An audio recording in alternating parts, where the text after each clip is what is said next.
Hey, what's up guys? It's Nick with Nick's Aquatics, and today we're going to talk about cyanobacteria on quick tips and guides. So what is cyanobacteria? Cyanobacteria is a photosynthetic aquatic bacteria, also known as red slime algae. It can be slimy, snotty, and stringy. Contrary to most algae blooms and bacteria blooms, cyano I don't believe is directly related to phosphate and nitrate. Although these levels may contribute to the growth and spread of it, I'm a firm believer from experience that reducing these levels most likely will not help you out. Although it is good practice to constantly test your aquarium and make sure that your phosphate and nitrate levels are in check. I've seen cyanobacteria in both well-kept aquariums with low nitrate and phosphate levels, as well as aquariums with higher nitrate and phosphate levels. So we've identified the problem, we know our levels are in check, and our maintenance rhythm is good. So what do we do now? Well, first and foremost, number one is we always test the aquarium. I want to know what the nitrate and phosphate levels are.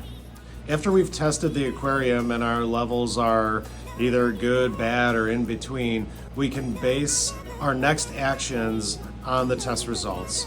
So if our levels are a little bit on the higher side, go ahead and do a water change and we can focus on that cyanobacteria, especially if it's on the substrate or rock, so we can physically remove it. Although time and time again, I've physically removed cyanobacteria, I went to bed, got up the next day, and it was all over the place again. Cyanobacteria can typically pop up in dead areas or low flow areas. So a couple tips or suggestions for that is we may want to redirect our returns, or we may want to add a power head or a wave maker to the aquarium. Adequate flow in an aquarium is good practice.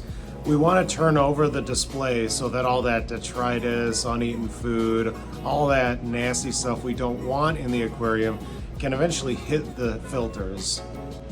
There are a few products out there that I really like to use that are reef safe, that are invertebrate safe for cyanobacteria.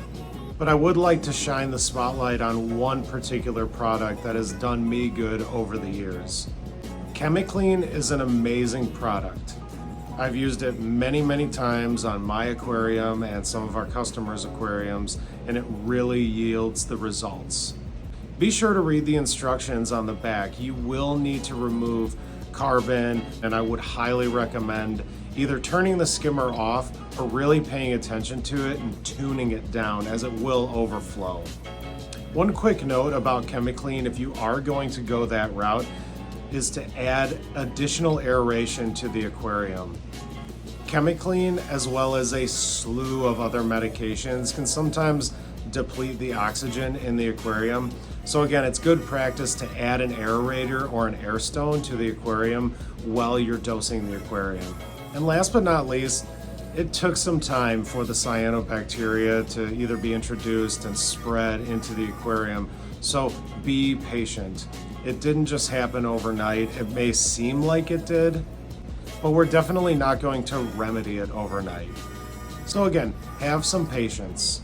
You may need to play around with the flow or the direction of the nozzles, power heads, or wave makers. And then after following the directions of ChemiClean or whatever product you're using for cyanobacteria, whether it's to do another water change, you may want to repeat the process again if you're still seeing cyano in the aquarium. Thanks so much for watching this video. I hope you found it helpful. Leave me a comment, subscribe, and remember, test your aquarium and keep up with the maintenance.